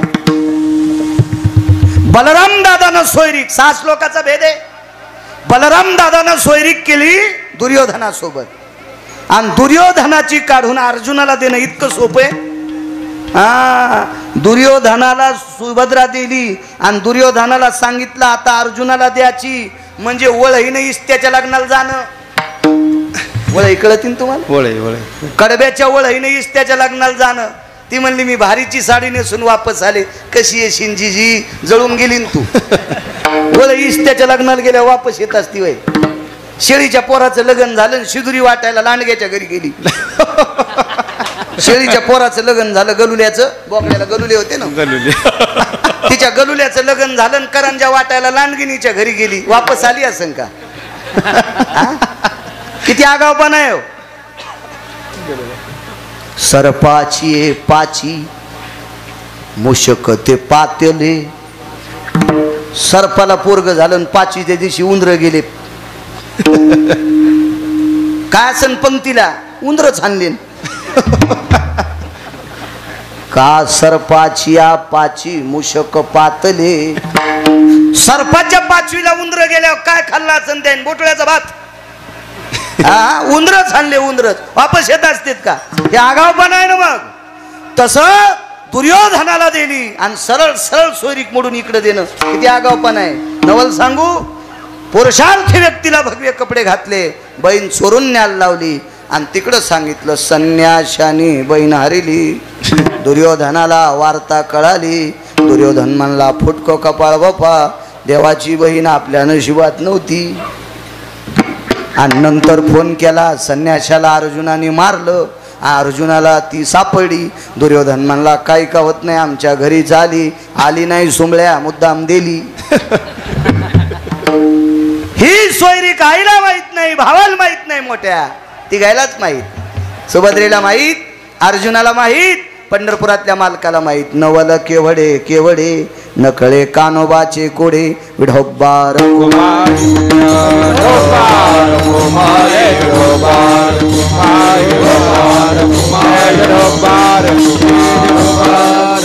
जगदानंद कंदपती द्वारकाधीश कृष्ण परमात्मा भागवतात आपण बऱ्यापैकी दशमस्कंदातली लाई केल्या. मथुरेत जन्माला आले, नंदाच्या घराला मजने गोकुळाला, माया उपजली तेथे माईचा जन्म झाला. मला ठेवा मायेला घेऊन या. उचलीला कमळापती, पायची बंधने गळती, हातापायातल्या बेड्या पडाल्या. मंद पाऊस पडत होता. वरती छाया धरी शेष, वरती शेषानं सावली धरली. आणि मग वसुदेव सुपात घेऊन देवाला सुपात नेलं. सुपात घेऊन भगवान परमात्म्याला घेऊन यमुनेच्या तीरावर आले. पुढं चढला आचाट, त्याशी लाविला अंगुष्ट, अंगठा लावला. दुभंगली यमुना माई, दोन तुकडे झाले. पहिलं तीराला पोचले. 4 दरवाजे होते. एक दरवाजा गाईचा उघडा होता.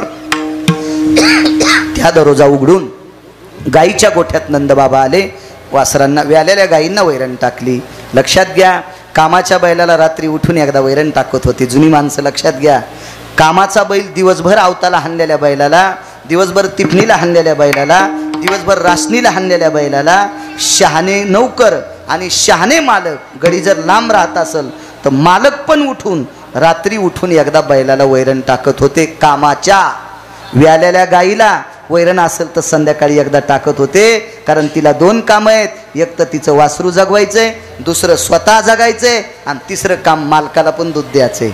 म्हणून तिला वैरण असं शहाण्या मालकांची कामं होते. म्हणून रात्रीच्या वेळेला 12-12:30च्या नंतर 1-1:30च्या समोरच प्रहर पलटला होता. अशा वेळेला नंद बाबा उठले, गाईच्या गोठ्यात गेले, गाईला वैरण काढी केली आणि दार बंद करायचं विसरले. त्या दारात गौमातेच्या कृपेने जगाच्या मालकाला यशोदेसारखी माय सापडली.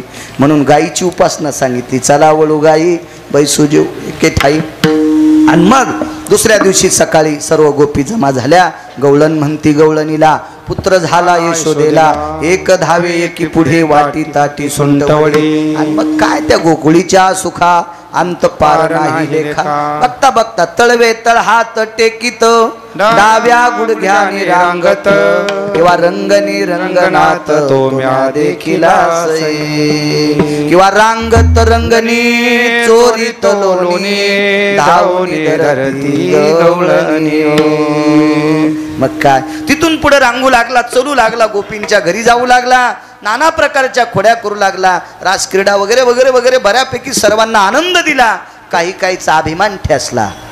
शक्यतो आनंद जास्त लोकांना दिला. अभिमानी लोक गोकुळात मोजकी होती, बोटावर मोजणे इतकी अभिमानी होती. गोकुळात जास्त सात्विक लोक होती म्हणून तर तिथं प्रगटला. गिरगावला काऊन नाही आला? गिरगावला अहंकारी होतो. गोकुळात सात्विक लोकांची संख्या जास्त होती याच्याकरता तिथं प्रगटला. गोकुळी भूमी सात्विक होती म्हणजे एका माणसाकडे गाई 9 लाख होत्या. आई तुझा मी एकुलता एक राखी तो 9 लाख. म्हणजे नंदराजाकडे एकट्याकडे 9 लाख गाई. मग ते घर किती पवित्र असेल, ती जागा किती पवित्र असेल, त्याच्याकरता तिथं प्रगट झाला.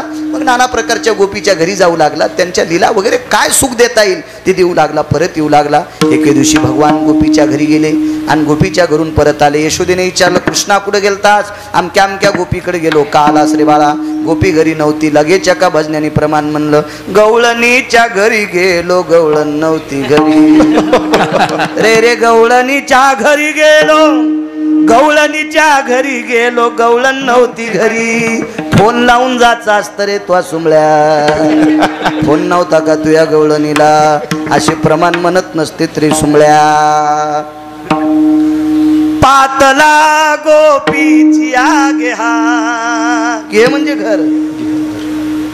तिच्या घरी पोचलाय ती नव्हती. विरहतया चांत करना. त्या दिवशी दुःख वाटलं. देता घृत भात माता, आई तूप आणि भात देऊ लागली. डावलीला तोची स्थिता, मने उदिग्नची आई ताजी गोपी न भेटे हो. आज मला गोपी भेटली नाही. वेगळ्या पुराणातलं चिंतन येते. भागवतात नका बघू वेगळे कबा. अहो लय लोकांनी वेगवेगळे सिद्धांत मांडलेत बघा. हा संप्रदाय ऋषी प्रणिते, हा संप्रदाय मुनी प्रणिते, हा संप्रदाय वेद प्रणिते, हा संप्रदाय शास्त्र प्रणिते, हा संप्रदाय पुराण प्रणिते. बुटक्यात पाणी घेऊन जाणारा प्रणित नाही हो. पळी भर तेल घेतलं म्हणला अख्ख्या गावाला आवतन. शेंडी लावून तू कडक झाले केस, शेंडीला तितकं तेल लाव. ती शेंडी नरम होणार नाही तितक्या तेलात. तालुका कसा जेवण नाही. फार मोठं पुराण आहे, फार मोठं. असो ह्या नाना प्रकारच्या क्रीडा केल्या. आता जाई राना सवे घेऊन गोधना, पावा घोंगडी घेऊन पायी. भगवान परमात्मा वनाच्या ठिकाणी सर्व गोपाळ. खांदी भार पोटी भूक काय खेळायाचे सुख, विभ्रतम वेन शृंगानाम जटा सर्वतोति पार्षदो. व्याधि निरशन हितार्थायाम प्रसादेरस्तु कवलम कवलम, प्रसादेरस्तु कवलम कवलम, प्रसादेरस्तुम कवल कवलम. गोपाल कृष्ण भगवान की जय. त्या ठिकाणी काला केला ज्ञानेश्वर माऊली, ज्ञानराज माऊली, महाराज ज्ञानेश्वर माऊली, माऊली ज्ञानेश्वर माऊली. गोड मारुतीरायाच्या समोर असा दिव्य तेजस्वी मंडप आहे. असा मंडप प्रत्येक गावाला व्हावा, प्रत्येक गावाला व्हावा. म्हणजे ज्या त्या ऋतूत जे ते काही नैमित्तिक कार्यक्रम असतात ते निर्विघ्नपणे पार पडत असतात. याच्याकरता असं करण्याचा प्रयत्न करा. काय तळी उचलल्यासारखं सगळ्यांसाठी फार सोपं असतंय. असा सुंदरसा मंडप आहे. गावकऱ्यांनी मोठा गोड स्थितीत केला. त्या गावकऱ्यांना सुद्धा धन्यवाद. मोठ्या श्रद्धेने, मोठ्या अट्टहासाने वकील साहेबांनी, त्यांच्या बंधूंनी, त्यांच्या परिवाराने अण्णांचं मोठ्या श्राद्ध मोठ्या आनंदाने, भावयुक्त अंतकरणाने, श्रद्धायुक्त अंतकरणाने केलं. सज्जन उपजल्या पिंडा मरण सांगाते. जी व्यक्ती विश्वाच्या मालकाच्या सानिध्यात गेली, या कुटुंबातल्या बालकांना आशीर्वाद ठेवून अण्णा गेले. आणि त्या आशीर्वादाच्या बळावर आदरणीय वकील साहेब असतील, आदरणीय इंजिनियर साहेब, दोघं बांधव असतील, कुळातले परिवारातली सगळी लोक असतील. हातीचं बळी हो. गरुडाच्या पंखाची जी ताकद आहे तशी ऐश्वर्याची ताकद त्यांच्या पंखात येऊ, कर्तव्याची ताकद त्यांच्या पंखात येऊ, श्रद्धेची ताकद त्यांच्या पंखात येऊ, समाजसेवेची ताकद त्यांच्या पंखात येऊ, अध्यात्मशक्तीची ताकद त्यांच्या पंखात येऊ. आणि सात्विक कामं वकील साहेब तुमच्या हाताने सारखी सारखी होत राहो. अशी होण्यासाठी पूर्वजांचा आशीर्वाद लागत असतो. तुम्हाला अण्णाचा आशीर्वाद पितृगयेतनं प्राप्त हो अशी आशा पवित्र पितृ पंधरवाड्यामध्ये पितृ लोकांना प्रार्थना करतो. जी लेकरं आपल्या पितरांना आमंत्रित करतात, आपल्या पितरांचा आदर करतात, अशा पुत्रांना पितरांचा आशीर्वाद निश्चित लाभत असतो. ती पितृलोकांच्या चरणी प्रार्थना करतो. आणि पितृलोकांच्या ठिकाणी गोड अधिष्ठानात त्यांना गोड अधिष्ठान मिळो, सद्गती मिळो, पुढचा जन्मही त्यांना गोड स्थितीत मिळो अशी अण्णांनाही गोडशी शुभेच्छा देतो. त्यांना आदरांजली, शुभेच्छा म्हणण्यापेक्षा आदरांजली, पुढच्या जन्मासाठी ती शुभेच्छाच म्हणावं लागेल, आदरांजली देतो, समर्पित करतो आणि माझ्या वाणीला पूर्णविराम देतो. सज्जनांनो, पितराचं फार महत्व आहे. हिरण्य श्राद्ध सांगितलं महाराज, एक शंख श्राद्ध सांगितलं. नाहीच कोणतं श्राद्ध करता आलं तर शंख श्राद्ध सगळ्याला करता येते. एखाद्याला माहीत नसेल तर एका मिनिटात सांगतो.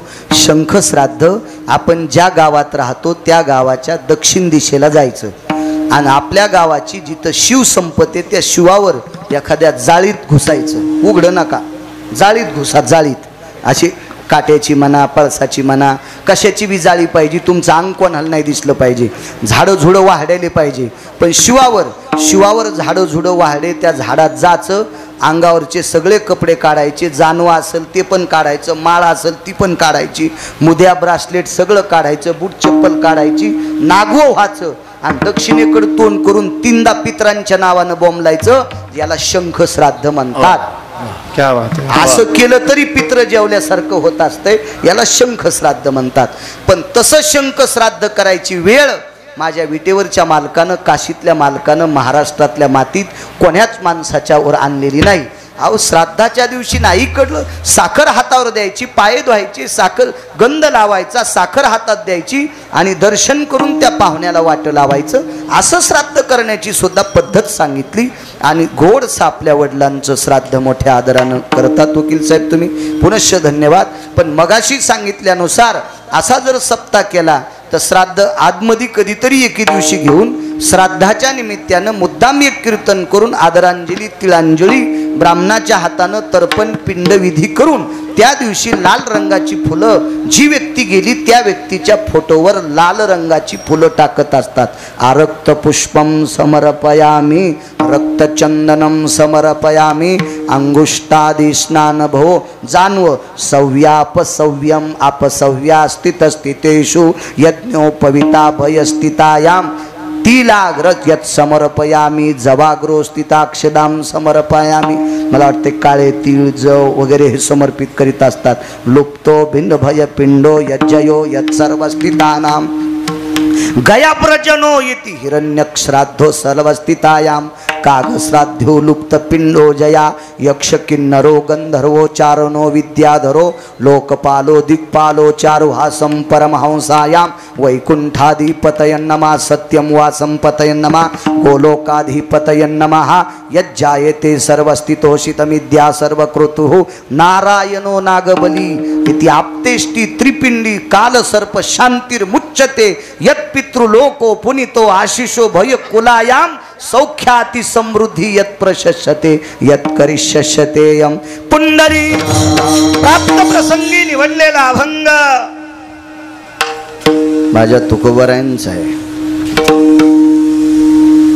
या अभंगाद्वारे मालक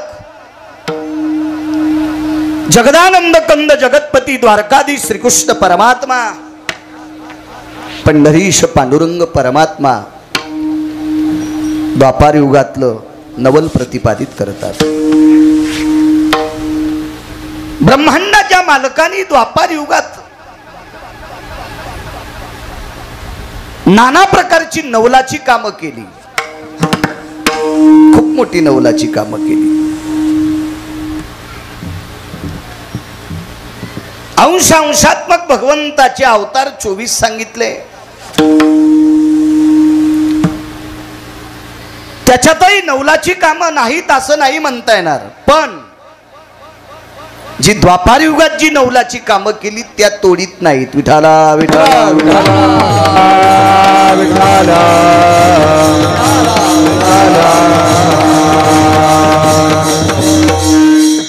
खूप काही नवलाची कामं.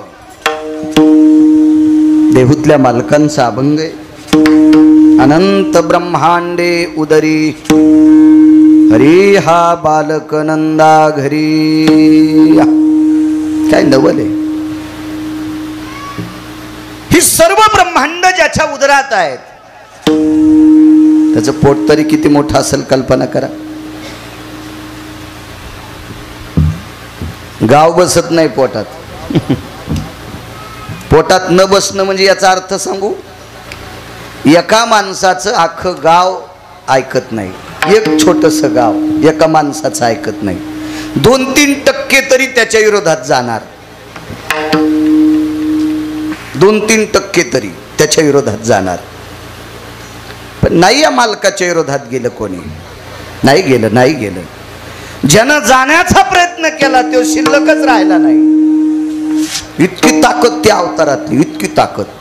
काही शुह विरोधात गेले, शुह, मानवी शुह. हे कोल्हेन, मांजरण, डुकरन, कुत्रे हे सोडून द्या. द्वापार युगात एका पक्षामध्ये शुह होते, शुह. दुर्योधनाचा पक्ष कृष्णदेव सामान्य नव्हता, फार मोठी शुह होती त्या बाजूनं. भीष्माचार्य, द्रोणाचार्य, कृपाचार्य. आणि या भारतीय युद्धातला एक नंबरचा मानवी शुह त्याला कर्ण म्हणतात.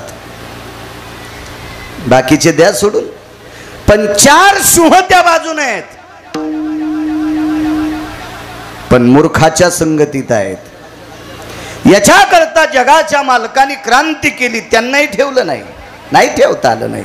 इतका स्वतंत्र अवतार, स्वतंत्र अवतार.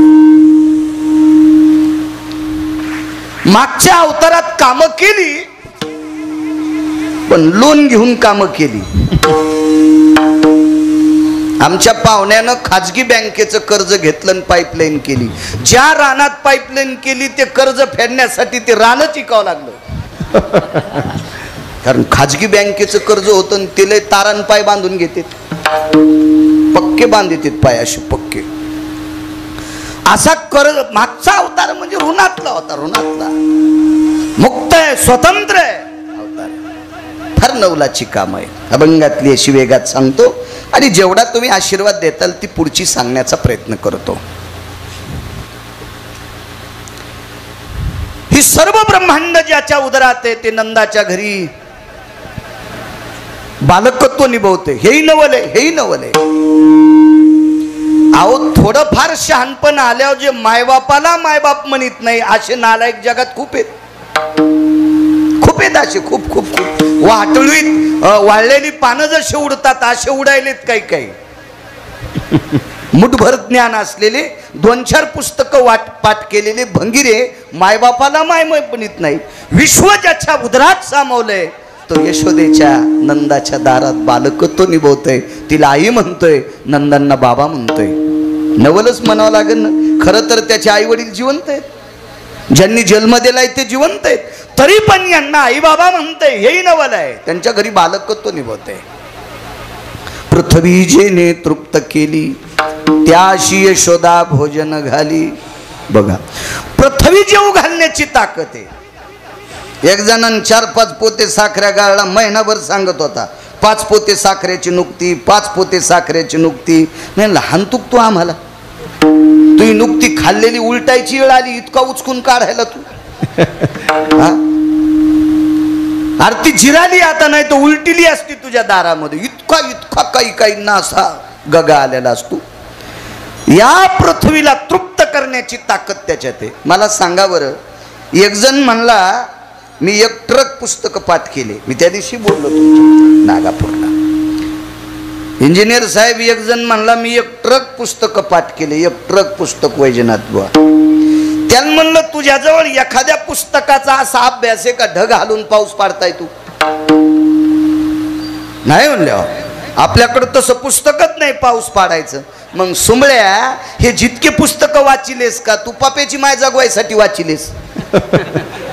विश्वाच्या कल्याणाकरता तुझ्याकडे पुस्तक आहे का? काल जो आकाश हालून ज्यानं पाऊस पाडला आणि या प्रांतातला महाराष्ट्रातला प्रत्येकनं जीव मुंगीपासून झाडापर्यंत तृप्त केला, ही ज्याच्यात ताकद आहे त्याला जगाचा बाप म्हणतात. पोषितो जगासी, विश्वाला तृप्त करण्याची ताकद आहे. उष्ण काळ माशी फुटती तरुवर उष्ण काळ, फुटती तरुवर फुटती तरुवर उष्ण काळ मासी. जीवन तयासी कोण घाली. डोंगरावर झाड आहेत, दपखल भागात काळीच्या रानात लावलेल्या केळीला पाणी बंद झालं की अंग टाकून देतात. आणि डोंगरावरली झाड लहरत्या उन्हात बसणाऱ्याला सावली देतात. कोण पाणी पाजतंय त्यांना? तो मालक आहे. पाषाणाचे पोटी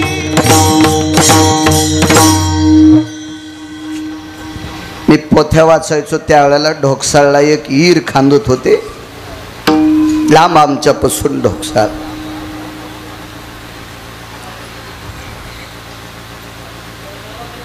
आणि मग तिथं मला बऱ्यापैकी बार कोरता येत होता. आमच्या इथले बऱ्यापैकी जाणकार लोक होते, विहिरी फोडणार. गेलो त्यांच्यासोबत, पण त्यांनी सांगितलं, बाळू तू दुपार पस्तोर डालग लोटी जाय, दुपारून आमचा स्वयंपाक करी जाय. जमलं गडे मेळ म्हणला आपला. ग्रंथाची कृपा झाली. 17-18 फूट विहीर गेली. 4 फुटापासून खरपण लागलं. डोंगरात विहीर होती. मोठा टोळ निघला. तो टोळ क्रेन वरी काढला. डालगा असायचं क्रेनला. वरी काढल्याबरोबर तो टोळ क्रेन मधून खाली सुटल्याबरोबर त्याचे 2 तुकडे झाले. त्याच्यातून बेंडूक बाहेर आला. कोण चारा घाऊ घातला असेल त्याला? विश्वाला तृप्त करण्याची ताकद त्याच्यात आहे. त्याशी यशोदा भोजन घाली. नवले नवले विश्वव्यापक कमळापती, त्याशी गवळणी कडिये घेती. या विश्वातला व्यापक, विश्वात व्यापन उरलाय. विठ्ठल जळी स्थळी रिता ठाव नाही उरला. आज मी दृष्टीने पाहिला, विठ्ठलची विठ्ठल जळी स्थळी काष्टी पाशानी. सर्वत्र देव आहे. विश्वात देव नाही अशी जागात नाही. एका अहंकारानं फुगलेल्या रगिलानं एका भजन्याला विचारलं, गुणीजनाला नाही बरं, आता एक नवीन पद्धत आली गुणीजन. अरे गुणीजन हे तमाशातले असते. पदवीची एका तीच दिली पाहिजे. चिटकिलेल्या पदव्या पाणी वाळल्यावर गळून पडत असतात. एक जुनी मन आहे, पण कीर्तनात नाही म्हणत ती आता. चिखलाच्या असं पुढचं तुम्ही लावा. आता सांगायला काय हरकत नाही. हसतील लोक. नंतर म्हणते बाळ्या लईच की तो माघारी जाऊन काड्या करतेत ना, त्याच्यापेक्षा तुम्ही तुमचं इचकान. आपल्याकडे वारकरी पद्धत आहे, भजने पद्धत आहे. नवीन पद्धत काढली. नवीन नवीन नवीन असो. एका भजनेला एका मस्तरडेल्या व्यक्तीने विचारलं, का रे? मस्तरडेलं होतं ते, मस्तरडेलं होतं. पण नातं सांगू का, मस्तरड्याला बाप होता आणि भजन्या पोरग होतं. मस्तरड्याला बाप होता आणि पोरग वारकरी होतं. आणि मस्तरड्याल्या बापानं वारकरी पोराला विचारलं, का रे एवढा मोठा बाप असताना कशाला त्या विटेवरच्याचं नाव घेतोय? कुठे आहे तो? ते म्हणला, बाबा कुठे? ह्या खांबात. याच्यात पण आहे. स्तंभी नारायण प्रगटला, खांबावरीला मारिली दुर्जने, स्तंभी नारायण प्रगटला. लाकडाच्या खांबात जगाचा मालक प्रगटला. विश्वव्यापक कमळापती, त्याशी गवळणी कडिये घेती. तिथं गोपीने. आणि एवढा जगाचा मालक आणि त्याला गवळणी कडेवर घेतात, हे नवल आहे. तुका म्हणे नटधारी, इथं मोठं नवल आहे. भोग भोगोनी ब्रह्मचारी,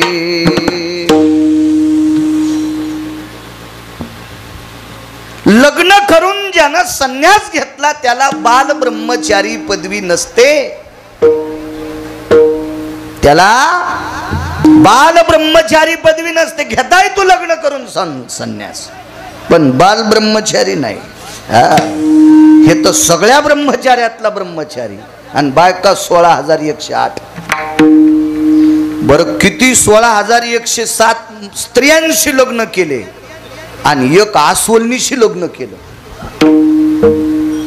मग एवढा असूनही ब्रह्मचार्याच्या यादीत का? तुकोबारायला प्रश्न विधीने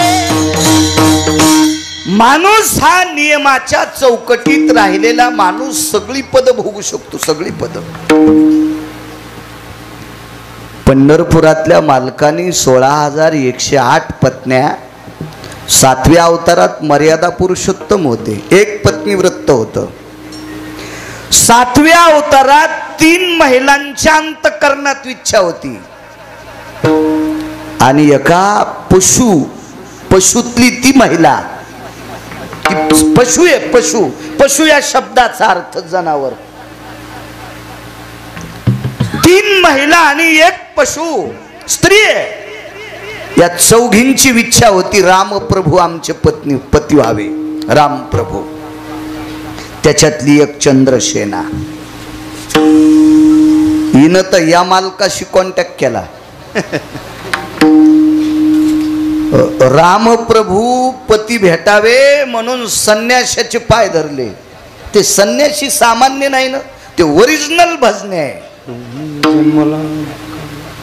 वैष्णवा माझी अतिश्रेष्ठ, हनुमंत मनावया कनिष्ठ, ऐसा पापिष्ट कोण आहे. वैष्णवा माझी अतिश्रेष्ठ, ओरिजिनल वारकरी आणि संन्यासी ब्रह्मचारी आहे. या संन्याशाचे पाय धरले. पंढरपुरातल्या मालकांनी सांगितलं नाही करतायत तिच्याशी लग्न, नाही करतायत, पुढं करीन. आणि याच आई साहेब मागच्या जन्मात इच्छा प्रगट करणारी बाई सामान्य नव्हती ती बुवा. ह्या बाईच्या कृपेमुळे पंढरपुरातला मालक वाचला 7व्या अवतारात. वाचत नव्हतं, ते नव्हतं वाचत. तिनं जर सांगितलं नसतं अमक्या अमक्या ठिकाणी अमृत आहे आणि ते अमृत माझ्या पतीच्या रक्ताच्या थेंबावर पडलं की माझे पती वाचते, पण या संन्याशाचे पाय धरले, विश्वास ठेवला बापू मला त्यांच्याशी लग्न करायचंय, माझे ते पती झाले पाहिजे, मला त्यांच्याशी आवड आहे. अहो मालकाचं मरण सांगितलं पंढरपुरातल्याला वाचिलं, पण नाहीच पंढरपुरातल्या मालकाने तिच्याशी लग्न केलं. बांधलेला अवतार होता हो. वर्तोनी दावीनं नामा, एका साधूच्या ताब्यातला अवतार आहे. नाही करता आलं नवलाचं काम, नाही करता आलं, नाही करता आलं. 3 स्त्रिया होत्या, त्याच्यातले एकीचं नाव सांगितलं. अजून 2 कोण होत्या घरी गेल्यावर बघा ना, बघा कोण होत्या. ज्यानं शुद्ध पाठांतर करून रामायण सांगते असे लोक सांगतील तुम्हाला. घेऊनिया वही करीत पान पालथे, हे कसे सांगतेल तुम्हाशी. हा पाठ. एक पशु आहे, अस्वलाची पोरगी, इच्छा प्रगट केली, पण तिला मारुतीराय सारखा महात्मा सापडला नाही. दुःख तिच्या जीवनात ते होतं. तिला कोणी नाही साधू सापडू द्या, पण तिनं रूपाचं वर्णन डोळे झाकून केलं, इतकं वर्णन केलं डोळे झाकून, ती मेलीच. तर पुढच्या अवतारात तिची इच्छा पूर्ण करावी लागली. जामवंती फार नवलाची कामं नाही करता आली 7व्या अवतारात नवलाची कामं. पण का सीतेच्या व्यतिरिक्त जेवढ्या भेटत्यान तेवढ्या कौशल्या, सीतेच्या व्यतिरिक्त जेवढ्या दिसत्यान तेवढ्या सुमित्रा, सीतेच्या व्यतिरिक्त जेवढ्या भेटतील तेवढ्या कैकई, माते समान. पुन्हा एखादीचं नाव सांगता येतं बापू. राजा दशरथाला 703 पत्न्या होत्या. तिघीचं कोणी सांगत, 700चं एखादीचं सांगावं ना. ती कीर्ती ध्वजन रूपाची कन्या, ती कीर्ती ध्वजन रूपाची कन्या, नामने कामशिला पूर्ण. राजा दशरथाच्या 703 पत्न्यापैकी कीर्तिध्वज राजाची मुलगी, तिचं नाव होतं कामशिला. बस झालं एवढं आहे का नाही. 700तली एक काय केली. आता बाकीच्या घरी गेल्यावर पहा, विढाला विढाला विढाला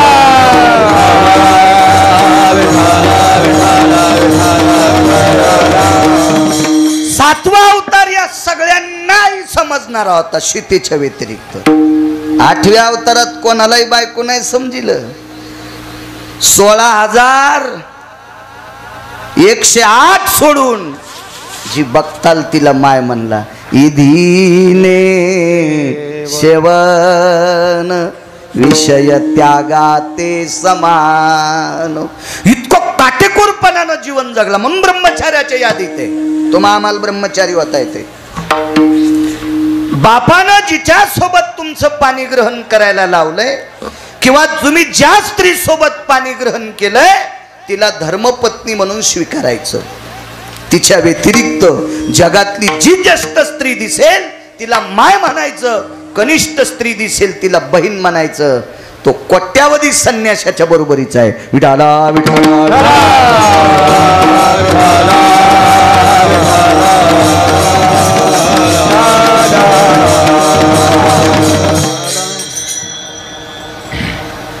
महाभारतात प्रश्न नाही. नवल सांगतोय. नवल नवल का तुकोबराय म्हणतात भोग भोगून ब्रह्मचारी.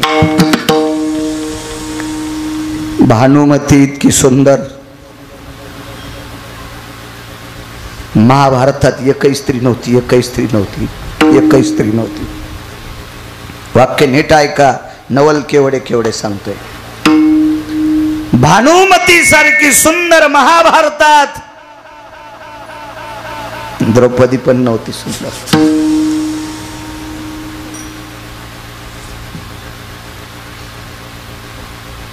भानुमतीचं जीवन खोटं. तिला पती क्लिंबे प्राप्त झाला. क्लिंबे या शब्दाचा अर्थ नपुसक. एवढी सुंदर तिच्याकडे बघत असताना ती जर कधी समोरून आली, ती कधी जर समोरून आली तर या भारतातला 1 नंबरचा सिंह ज्या माईनं आपल्याला सांभाळलंय ती एका कोळ्याची पत्नी होती. ती दिसल्याबरोबर त्या माईची आठवण करीत होता. माईची आठवण करीत होता. माईची आठवण. कल्याण नावाचं मासिक होतं. मी 27-28 वर्षापूर्वी त्या मासिकातला संदेश वाचिलता. चांगलं मासिक होतं. बऱ्याच लोक मासिक काढतात ना पण गर्दा घालतात मधात. कल्याण नावाचं मासिक होतं. आता चालू आहे की नाही काय माहित पण त्यावेळेला होतं. त्या मासिकात एक संदेश होता. घाणेरडी स्वप्न जर तरुणाला पडत असतील याच्यावर श्रद्धा आहे का अंधश्रद्धा आहे मला काही पण तुम्ही माना अथवा न माना.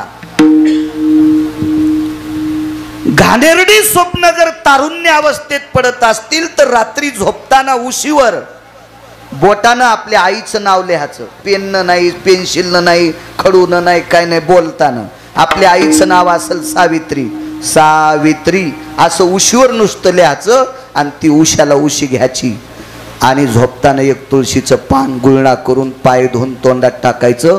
घाणेरडी स्वप्न नाहीशी होतात.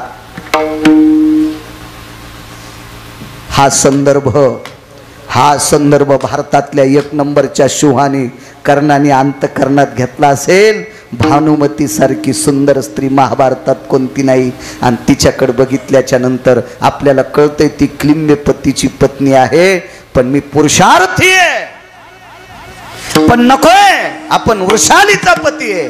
हिच्याकडे वासनात्मक दृष्टीनं पाहू नये म्हणून भानुमती दिसली की कर्णाच्या तोंडात त्या सांभाळणाऱ्या माईचं नाव येत होतं. कर्णाला माहित नव्हतं मी कोणती पुत्र आहे. हे नंतर कळालं. हे पंढरपुरातल्या मालकांना दाखवून दिलं ही तुझी आई आहे. पण अगोदर तर माशा पकडणाऱ्या व्यक्तीची पत्नी तिनं सांभाळ केला. तिचं स्मरण करायचा. तर भगवंताकडे एका चारवाकाचा प्रश्न आहे. 3 श्लोक आले एका पुराणात. ते श्लोक नंतर घरी गेल्यावर वाचा. बरेच लोक म्हणते ते कशातला असेल. अरे सुंबळ्या वाची जाईन तू वाची जाईन. एक भेटला मला महाराज एक कशातला असते. म्हणलं तू जिथ रोग तोंड पुरत आहे का तिथलाच पाला खात जाय. शेळीनं पांदीला चराव येलं खावा. शेळीनं उठाच्या हातीच्या नादी लागू नये. ते कुठल्या फांद्यावर हितन शेपुर्डी म्हणली मी उठासारखंच खाईन मेली उपासानच. मला एक कळतंय दुसऱ्याची धुणे धुत बसण्यापेक्षा आपले कपडे कुठं मळालेत ते धुवा. जे माणसं दुसऱ्याची धुणे धुण्यात जास्त नादी लागतात का त्याला कालांतरानं बायकोच्या साड्या धुवाची येळ येते. विठाला विठाला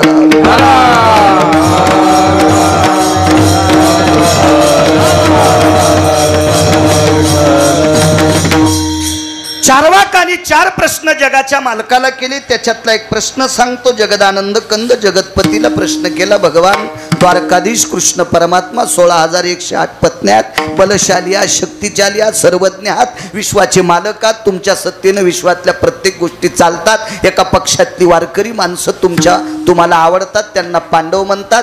तिकडच्या पक्षातली ती 100ला 100 हे शिमग्याचा हुरेव हे घाण वस्तू पुसायच्या चिंध्या आहेत त्या, किंवा घाण वस्तू पुसलेल्या भरलेल्या चिंध्या येतात त्या. आणि त्याच्यात एक स्त्रीरत्न आहे. स्त्रीरत्न स्त्रीरत्न स्त्रीरत्न. उद्या 15 तारखेपासून स्त्री शक्तीचा जागर, स्त्री शक्तीचा जागर, स्त्री शक्तीचा उदो उदो. शारदीय नवरात्री महोत्सव सुरू होईल, महोत्सव सुरू होईल. आणि चारवाकानं केलेला प्रश्न भगवंताच्या लक्षात आलं आणि भगवंतानं सांगितलं नको रे नको रे नको रे. तिच्या जीवनात जरी किलिंबपती भेटला असेल पण मी 16,108 स्त्रिया ज्या मला पती रूपात मानतात मी त्यांचा पती आहे. आणि ती ती ती ती ती मला बापाच्या रूपात मानती. भानुमती महाभारतात 1 नंबरची सुंदर स्त्री, पण तिच्या जीवनात थोडंसं दुःख प्राप्त झालं. ती किलिंब्याची पत्नी होती. का? कारण भगवान श्रीकृष्ण परमात्मा हा द्रौपदीचा भाऊ आहे, भाऊ आहे, भाऊ आहे, भाऊ आहे. आणि एके दिवशी द्रौपदी आणि भानुमती एका देवतेच्या दर्शनाला जात असताना चलताना द्रौपदीच्या मुखारविंदातून कृष्ण कृष्ण नाव, तर तिनं सांगितलं तो जगदानंद कंदपती आहे. तर द्रौपदीनं सांगितलं तो विश्वाचा जरी मालक असेल तर माझा भाऊ आहे. तर भानुमतीनं त्या दिवशी मुखारविंदातून टाकलं तुमचा जर भाऊ असेल जाऊबाई, तुमचा जर भाऊ असेल द्वारकेचा मालक जाऊबाई तर मला पित्या समान मानते. आणि ही वृत्ती पुढच्याचं मनोगत लक्षात घेऊन तिला मुलगी म्हणून पाहणारा जगाचा मालक आहे. या 16,108 सोडून दिल्या. इतक्या तत्वात जीवन जगणारा म्हणून भोग भोगोनी ब्रह्मचारी विढाला विढाला.